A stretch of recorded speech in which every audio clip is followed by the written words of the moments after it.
Hey YouTube, this is Bill.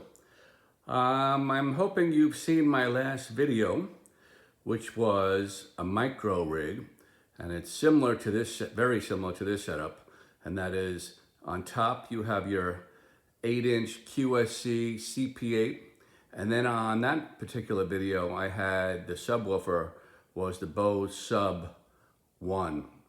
So this video is going to be short and sweet because it's very, very similar. So I'm keeping the same top, the QSC, but I'm swapping out the Sub1 for the subwoofer you see in front of you. So that's pretty much the topic of this video.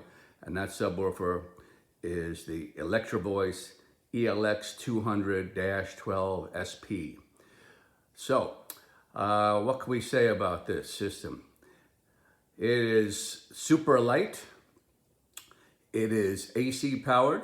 So that's a big difference from my past videos where I was matching up the top, which was the Bose S1Pro, which was battery powered.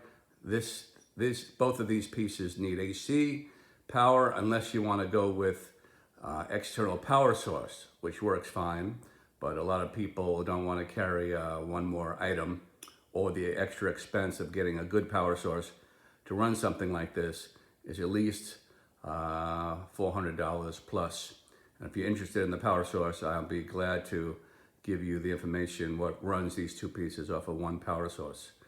Again, for the people who've seen my past video, it's called the Expert Power 400. Okay, so getting back to this rig. The QSC, I've mentioned, is the most powerful small top I found. It goes up to 124 dB, which is very loud, especially when you compare it to a battery operated unit like the Bose S1Pro, which only goes up to 103 dB. So this is like 4 times the power of the S1Pro. But again, you're losing, this is not Bluetooth capable, the QSC, and it does not have battery power. So a lot of people who want a rig like this for small weddings, small events, they don't really want to depend on Bluetooth anyhow. They want it hardwired. But if you want to add Bluetooth capability, it's very simple. There's all kinds of external units you can add for $100 or less. Okay, so the CP8, again, mentioning what I've gone over in past videos, and that is I feel it's the best bargain in the PA world right now. It's for $400, and get it while you can. All the other companies are raising prices. I know QSC has raised their price on the KS118 subwoofer. That's gone up, but the CP8 right now is still at $399 or $400 if you want to round it off. The subwoofer in front of you, Voice, that has gone up in price. You should have taken my word for it when I first introduced this a couple of months ago. It was on sale for $650, and now it's, and then it went up to $700, and now it's $800. So the price has really jumped. So I'm assuming demand is there. It's the word is getting out. It's a great alternative for someone who doesn't want the weight of a heavy subwoofer. And basically, the next size up in subwoofers is the 60-pound range. So you got your QSC 12-inch sub, that's a 60-pound sub. So that's a considerable jump from this subwoofer. This subwoofer is 42 pounds, and to me, that's about as heavy as I want to go as far as a mobile situation. And it's very compact, fits easily in a trunk of a car. So I really like it. The handles are ergonomic. It's very easy to carry. It has a great app I'll show you in a little while. So this is a wonderful system. Very reasonable priced. All you need is a couple of cables. You do need AC. You need a pole mount. That doesn't come with this system. Pole is very inexpensive, about $25. Again, if you need the link that I got a great unit, very heavy duty for $25. So altogether, you got your top $400, you got a pole for $25, and you got a subwoofer for $800. So basically, it's a $1,200 system. And that's interesting because that is the exact price of all the the lower line column systems out there. And that I'm talking about the Bose Pro 8 is $1,200. EV 30M, I believe, is $1,300. So they're all right there in the price range. And of course, that would be a whole different video, the comparing column array to point source, this is the traditional point source type of speaker. But this speaker does have good dispersion, puts out about 90 degrees. Of course, it's nothing like the Bose system that puts out 180 degrees, but that's what they're known for. But again, this system is very loud, it's portable, so it really has everything I'm looking for in a portable setup. So let's talk a little more about that subwoofer. So here are the two subwoofers that I own, I've been comparing, and they're both great for the micro rigs that I'm building. So on your left, you have your Bose Sub1, $800. And on your right, you have your EV ELX200, same price, $800. Sub1 is 480 watts, very capable. And your EV is 600 watts continuous, 1200 watts peak. So there is a difference of power here, and it is noticeable. But as I mentioned, the Bose is really pretty much all I need in a micro system. Weight, the Bose Sub1 is 42 pounds. I'm sorry, the EV ELX is 42 pounds. The Bose Sub1 is 36 pounds, and that happens to be the lightest subwoofer I have found that actually performs. So that 6 pound difference, if that's a factor, that's what you're gonna go with the Bose Sub1 because of the extra couple of pounds difference. To me, it's not really noticeable that much, the 6 pounds. They're both very manageable. As I mentioned, when I go to 60 pounds and above, then I start struggling a little bit, and it's just too much for me to start dragging to the car. And so I really like these two subwoofers because they're so portable and light. Of course, you see the form factor difference. The Sub1, tall and narrow, so maybe that could fit in your car better. The EV is more of a traditional size and setup. So with the extra power, 600 watts compared to 480 watts, there is a difference in performance, as I mentioned, and that is the Sub1 will max out at about 123 dB, which again is very good, and you really feel it. It kicks. It's a real subwoofer. Again, when you compare it to the column array systems, like your old Bose Compact, it's just no comparison. It really is a subwoofer. But on the other hand, the EV jumps up to 129 dB. So when you're looking at a 123 to 129 dB, that's 6 dB difference. That's almost perceivable. 6 dB is perceivable. It's almost twice the loudness. So it's definitely there. When you A/B them and you kick on the EV, it's definitely louder. The EV has a wonderful app I'll share with you, and that's a big difference between the two units. I really have mentioned this in other videos. I don't know why Bose, after all these years, they finally updated their line, didn't go with Bluetooth, where all the other companies are doing that. But the EV is a completely Bluetooth controlled subwoofer with an app, where the Bose does not. So that's a real weakness in my mind. So it basically comes down to, if you have the Bose S1Pro, the Sub1 is the match. It has EQ that goes with it, so it's obvious that most people would go with that pairing. But for any other people, I recommend the EV ELX200 over the Sub1 because of the extra power, unless the weight is a factor or the form factor. The only other difference I can think of is the EV is a wood construction, very sturdy, but again, fairly light. Where the Bose is some type of ABS plastic, but again, very, very well made, very sturdy. Both of them do not have any type of external fans or heat sinks, and they both stay cool to the touch, which is great.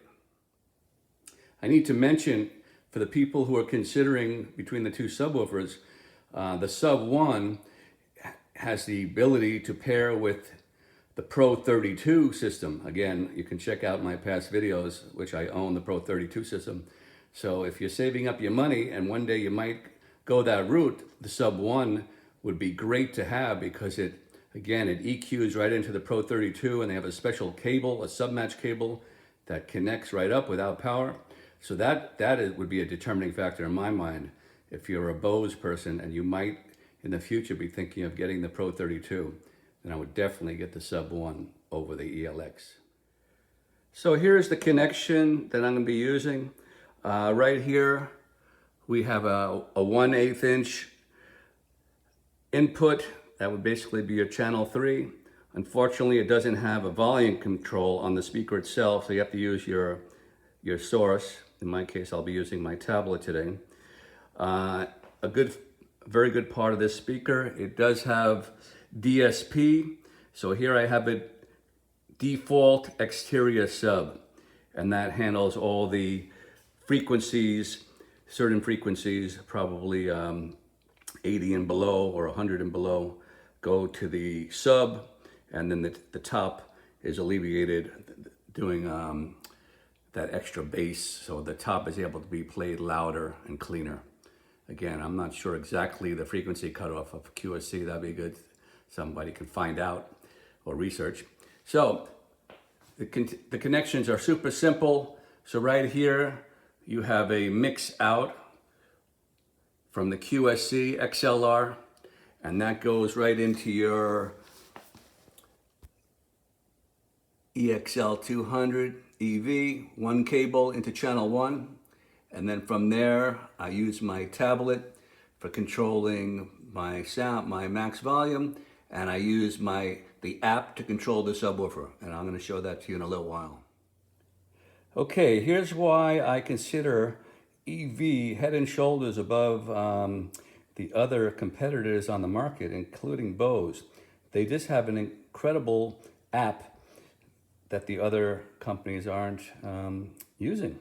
I mean, JBL has an app, but it's not as good as this. Bose has a very simple app on the new Pro line. It's nowhere near as good as this. So EV really sells me with this feature. To me, it's very high tech. You don't have to run behind the speaker like the old days. You can do this from the Bluetooth distance, which I believe is over 30 feet right now. So you can walk out into your audience and hear how your system sounds from the audience perspective. Here we're talking about a subwoofer. I can lower the volume, again, from 30 feet away. I could change the mode. There's different modes I'll show you in a minute. And of course, which this is unique to only EV, I can mute the sub right here. So right there, you press it, it lights up nice and bright in red. And I love that feature because I can A/B it from a distance. I mute it, I hear how it sounds without the sub, and then I engage the sub again, turn off the mute, and I hear if I have too much bass or too little. It really is a great feature. Many other of the companies that do have apps, for some reason, they don't have the mute function. EV is the only company they have found, especially for a subwoofer, that has a mute function. Just to give you a little story, I do have another subwoofer, a home subwoofer, very well regarded, SVS, and it's a $2,000 subwoofer. And it has an app, which is great, but it doesn't have the mute function. And I called up SVS and they just said not too many people requested it. It's not really needed because it's a home theater, home subwoofer. Not too many people do that A/Bing. But for live sound, I really find it great to dial in your system. So that's a big difference right there. Here's something that's wonderful. So here's your volume control. You just use your finger to lower it or raise it. My only criticism, maybe EV, if you're listening, can update this in the future. Some other apps have like a little arrow, plus and minus, where you can just tap it and it's very precise. It'll go up by 0.5 or 1 dB with each tap, up or down. This one you have to use the slider. It's not quite as precise, especially when you're in the middle of a live situation. But again, it's just a very minor complaint. Here's your crossover settings, and I have mine set at 80, but you can pump it up to 150 or 120. Again, it depends on the top you're using. So when I'm using the S1 Pro top, I might push it up to 120 because that's such a small speaker. Here's a feature that I think is great. It has 3 different modes: club, live, and music. Usually if I'm playing backing track, I'll just use the music mode. If you're playing instruments, live might sound better. But the one I think is very impressive is the club mode. When you click from music onto club, or even from live onto club, it really makes a huge difference. It's a noticeable difference. Where other apps I've used, you start changing some of these modes or different EQs even, you don't really hear a huge difference. But this one is really noticeable, and I think the club mode is again a great selling feature that works.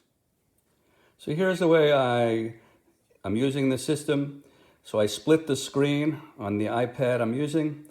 So on the left, I have my music, and that controls the volume. Like I said, the QSC doesn't have a channel volume, so you're going to control all your volume from the tablet or your phone.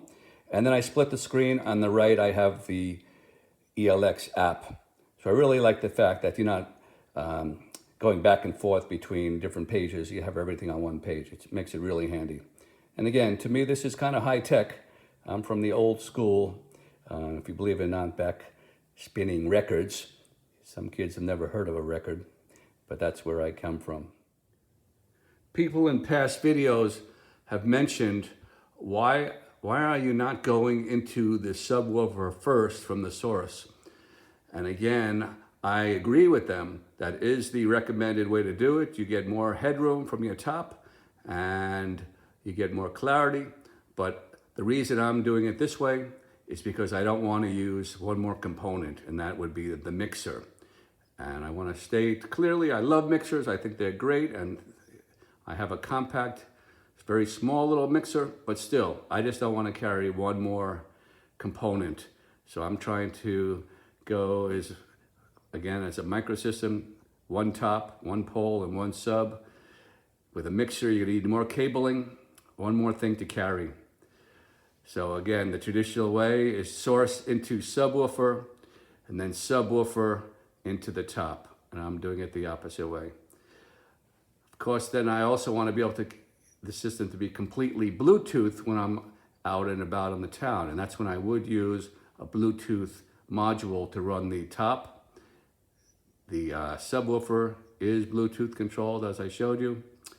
So that's my reasoning behind what I'm doing here.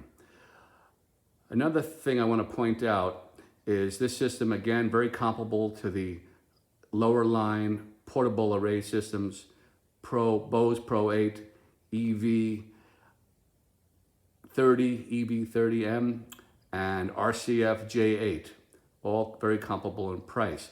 What sets this system apart, in my mind, is the bass performance. Those units, again, they're using a sub module that handles a lot of sub bass, and the frequencies can go as high as 200 hertz. This subwoofer is only handling 80 and below. So, and you get a dedicated enclosure just for bass, where those sub modules in the column arrays, they have the mixer built in and there's vibration involved. So a dedicated subwoofer pretty much outperforms the lower line column arrays by quite a bit. Of course, the column arrays do get larger. You have your EV50, you got your RCF EVOX 12, and then you got your Pro 16 in the Bose. Those systems are almost equal to this subwoofer, very close, but in some ways, this subwoofer still outperforms even the higher priced column arrays. Let's have a short demo. This track is something that I created myself because I don't want to do any copyright infringement. So I came up with this. It's just something very simple. I'm going to be muting the bass. So here is the ELX200 EV app. So I'm going to mute it, and then I'm going to unmute it, and see, hopefully you can hear the difference.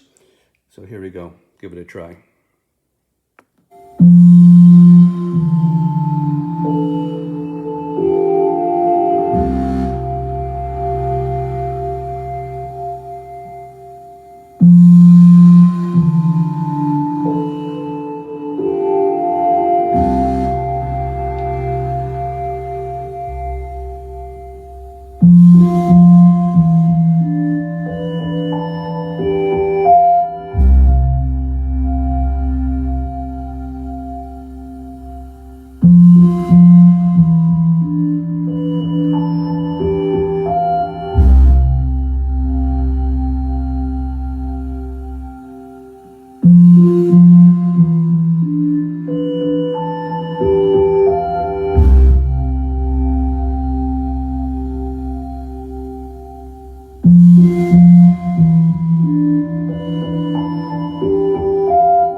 This gives you an idea of the different form factor between the two subs I've been comparing, the Bose Sub1 and the EV ELX200.